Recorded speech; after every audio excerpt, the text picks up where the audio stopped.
तो alcohol phenol ether के इस वीडियो में आपका पुनः स्वागत है। आज के इस वीडियो में हम लोग फिजिकल प्रॉपर्टी ऑफ फिनॉल पढ़ेंगे। तो इस फिजिकल प्रॉपर्टी ऑफ फिनॉल में बॉइलिंग पॉइंट और सॉल्युबिलिटी दो ऐसे इंपॉर्टेंट टॉपिक हैं जो आपको ध्यान देना चाहिए और वीडियो को पूरा देखना चाहिए उसको जानने के लिए। तो चलिए शुरू करते हैं। सबसे पहले हम लोग फिजिकल स्टेट ऑफ फिनॉल देखेंगे। तो हम शुरू कर रहे हैं फिजिकल स्टेट ऑफ फिनॉल। जरा ध्यान दीजिए, फिजिकल स्टेट का मतलब होता है फिनॉल लिक्विड स्टेट में पाया जाता है कि सॉलिड में कि गैस में। तो जरा देखिए, फिनॉल के जो लोअर मेंबर होते हैं यानी कि लोअर मेंबर ऑफ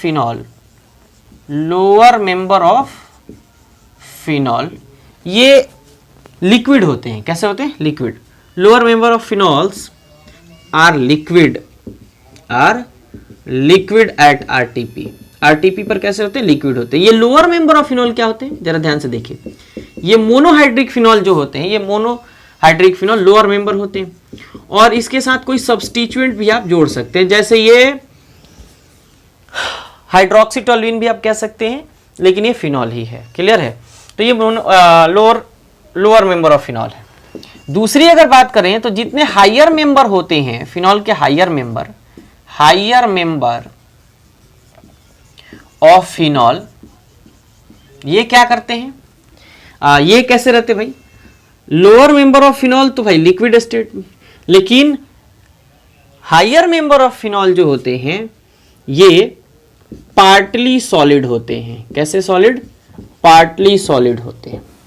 मतलब इतना ज्यादा सॉलिड नहीं होते कि भाई बहुत सख्त हो, है ना, एकदम ऐसे कि मोम की तरह, बिल्कुल, जिनका मेल्टिंग पॉइंट काफी कम होता है। और ये हायर मेंबर ऑफ फिनॉल की बात करें तो ये डाइहाइड्रिक या ट्राइहाइड्रिक फिनॉल या टेट्राहाइड्रिक फिनॉल भी हो सकते हैं। अब दूसरी बात करते हैं सॉल्युबिलिटी की। किसकी? सॉल्युबिलिटी ऑफ फिनॉल की।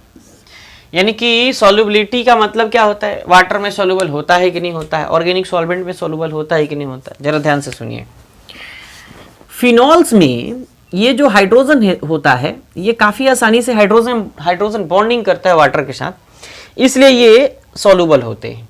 चाहे वो मोनोहाइड्रिक हो, डाइहाइड्रिक हो, ट्राइहाइड्रिक हो, कोई भी काफी आसानी से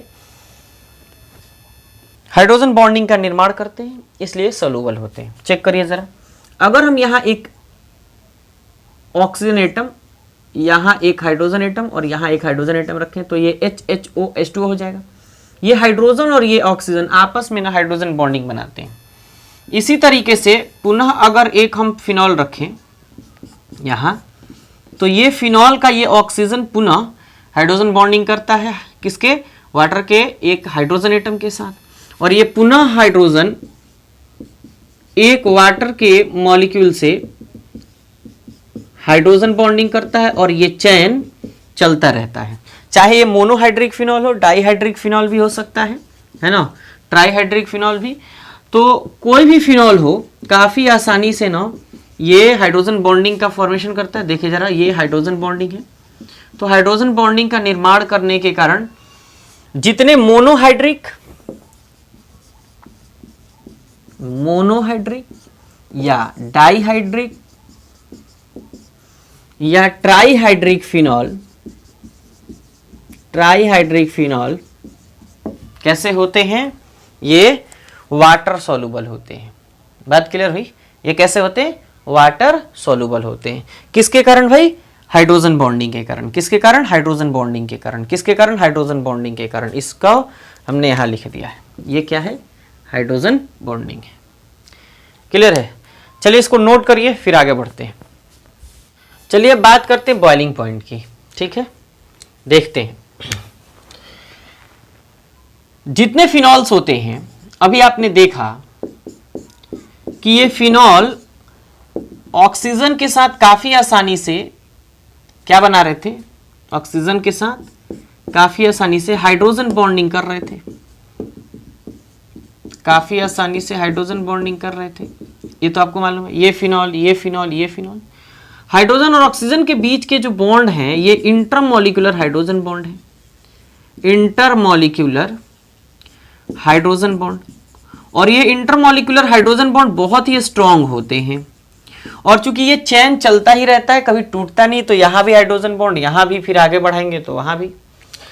तो हाइड्रोजन इंटरमॉलिक्यूलर हाइड्रोजन बॉन्ड चूंकि स्ट्रांग होता है, तो इसलिए स्ट्रांग इंटरमॉलिक्यूलर हाइड्रोजन बॉन्ड पाए जाने के कारण यहां क्या लिखेंगे, यहां लिखेंगे स्ट्रांग इंटरमॉलिक्यूलर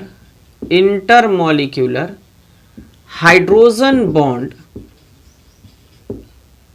ऐसे लिख ले, due to strong intermolecular hydrogen bond the boiling point of phenol, the boiling point of phenol is high. अगर कॉरेस्पॉन्डिंग किसी की तुलना करके बात करें तो जरा देखना, फिनॉल का जो बॉइलिंग पॉइंट होता है ये सबसे ज्यादा होता है किससे, हेलोएरिन से, क्योंकि दोनों एरोमेटिक हैं। और हेलोएरिन का ज्यादा होता है किससे, एरोमेटिक हाइड्रोकार्बन से, एरोमेटिक हाइड्रोकार्बन, यानी कि आप यूं कह सकते हैं कि बेंजीन से। बात क्लियर हुई?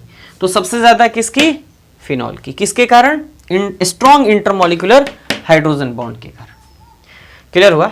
अब जरा एक बात देखते हैं, ये तो स्ट्रॉन्ग इंटरमॉलिक्यूलर हाइड्रोजन बॉन्ड हो गया। अगर कोई आपको कंपाउंड फिनॉल न दे करके ऐसे कुछ दे दे, ध्यान से देखना, NO2 दे दे, और इसके बाद कहे कि अब आप ऐसा करिए, एक अर्थो पोजीशन पे हमने NO2 दिया, एक पैरा पोजीशन पे NO2 दिया, कोई सब्स्टिट्यूएंट यानी कि -I ग्रुप ले आकर के जोड़ दिया। अब बताइए क्या होगा, इनका ज्यादा कि इनका ज्यादा? आपने तो पढ़ा भाई फिनॉल का ज्यादा, लेकिन दोनों फिनॉल है, ये अर्थोनाइट्रोफिनॉल, ये पैरानाइट्रोफिनॉल, दोनों में किसका ज्यादा? बात तो क्लियर है। तो चलिए पहले इसको नोट कर लीजिए, थोड़ा जगह कम पड़ेगा, इसलिए पहले इसको नोट कर लीजिए और फिर हम इन दोनों की चर्चा करते हैं। नोट कीजिए।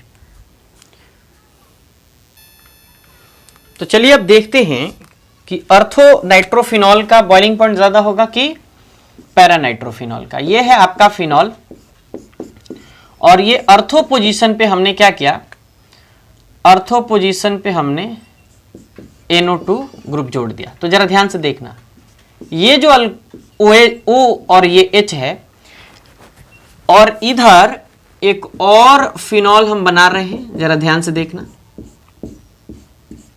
और नाइट्रोफिनॉल, वो भी पैरानाइट्रोफिनॉल बना रहे हैं। ये कोऑर्डिनेट बॉन्ड होता है, आप कोऑर्डिनेट भी बना सकते हो, जरा चेक कर लेना। अब अभी आपने देखा कि फिनॉल जो है ये इंटरमॉलिक्यूलर हाइड्रोजन बॉन्ड बना रहा था।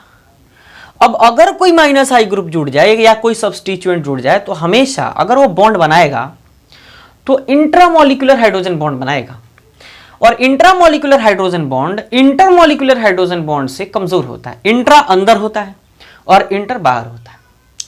अब जरा सुनो, तो होता क्या है, बॉन्डिंग तो हमेशा ऑक्सीजन, नाइट्रोजन और फ्लोरीन से ही बनते हैं। तो यहां चेक करो, ऑक्सीजन भी है, हाइड्रोजन भी है, मौका भी है, दस्तूर भी है।